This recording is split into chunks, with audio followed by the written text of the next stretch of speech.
Hey everyone, it's me, Jess, and I have a quick story time for you. Well, earlier today, I had two people stop by my house. One, because I got a new fridge, and two, the second person was to repair the stove. Now, I'm the type of person that I don't really like strangers in my house. I know I don't like it. Especially if like I'm alone. I don't like for just random strange people coming in my home. And so, I was a little bothered by it because it had to be done. But last night before bed, I prayed, and I basically prayed and I was like, you know what, Lord, in the name of Jesus, no spirits can come in my home. If there's any person with wickedness or evil in them, let them not be the ones scheduled to come in. No evil shall come nigh my dwelling. Nothing shall, pass the threshold of my door to harm me. And I was just praying for the people that was going to come work inside my house. I'm very serious about the atmosphere of my house or whatever, right? So, the first two people came to exchange out the fridge. And so they came, it was quick, it was no problem. They came, they exchanged out the fridge. It was like less than literally 10 minutes and they were out. So I was like, great. And they came on time. They came at the scheduled time, which is awesome, right? And so what I, normally do is I spend time with the Lord. And so I was doing my regular routine. I had my Bibles out. I had my notepad out, just, spending time with the Lord, had my worship music going, just worshiping the Lord, praying, and just spending time with the Lord. And I thought that the second repairman or the repairman was going to come later on. He ended up coming on schedule as well. And I didn't know that he pulled up until like my dog, who normally likes to look out of the window, he kind of perked his head up but didn't bark. And my dog is a barker. Like if somebody's coming or if a car's passing by, he's going to bark. So he didn't bark. So I just walked over to the window and I looked out and I saw the maintenance van outside. And so I put the dog up in the room and I was like, you know what? I'm not going to turn off my worship music. I'm just going to turn it down a little bit, because normally I blast it and I'm like, worshiping the Lord and everything. So I just cut it down a little bit and just sat there and continued, doing what I needed to do. Continued praying and, just being in the presence of the Lord until he knocked on the door. So he knocked on the door and I went and I opened the door for him, and he was very polite. He stood at the door. He didn't just walk ahead of me to make his way to the kitchen. Like any polite person with manners, he waited for me to escort him to the kitchen. So as he comes in, I show him, where the kitchen is. And so he looks at the stove and he asked me, well, what is wrong with the stove? And I was like, well, when, I cook, the light doesn't come on the stove. So if the stove is on or off, I would have no idea. So it's dangerous because I could think that the stove is off, but it's really on, and like it causes, a bad situation.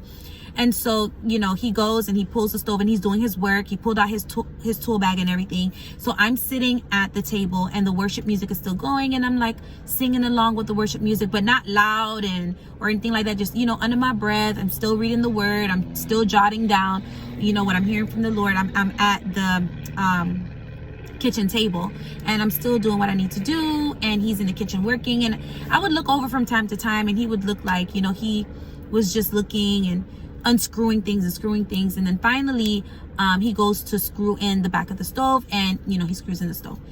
Eventually he tells me to come over and he shows me that the light is not working, and I said okay. So he said thank you. And so as I'm walking him out, as he's walking, I'm walking behind him and he says, I fixed the stove. And I'm like, yeah, you just showed me that you fixed the stove. He was like, do you know how I fixed the stove? And he's not facing me, he's like walking out, and I'm like walking behind him, escorting him out. And I was like, no, I don't know how you fix the stove. He's like, you don't know how I fix the stove? And I'm like, no.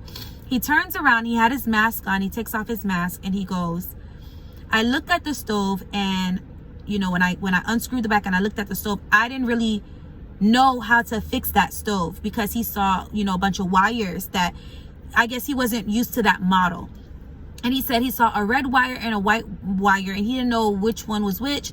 So after tinkering with it, he didn't want to mess with it too much because he really wasn't sure. So he decided, what, I'm just going to screw this back and go on my way. I don't know what he was going to do, research or whatever. But he said, but as he was screwing with the drill, one of the screws fell out, like something pushed the screw out. And he said, he was like, that's weird. So he bent down to pick up the screw. He picked up the screw. And he said he heard God. He heard God tell him that it's the white wire. And when he opened the back of the stove, it's like the Lord led him to fix it. He had no idea, and the Lord led him to fix it. And then he screwed it. And as he was looking at me like, you know, and I was like, whoa. And he said, I fixed it because of God. He said, because of the music, because of the atmosphere of the house, I heard God tell me how to fix the stove. I've never met this man before. I don't know this man.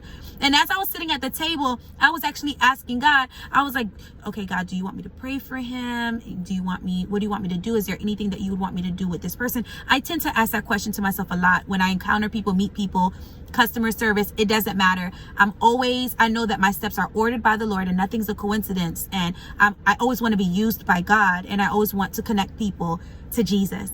When he said that, I just smiled and I said, well, do you have a church? He was like, yeah, you know, and I was like, okay, well, God bless you. Have a great day. He was like, have a great day. And he walked out. I was so excited because, you know, it's just awesome to know that the Lord is in this place. He's in my home. He's with me, and someone else got to encounter him and give me a testimony about it. To somebody else, it may seem small, but I saw it great just to see his eyes light up like, I heard God tell me how to fix your stove.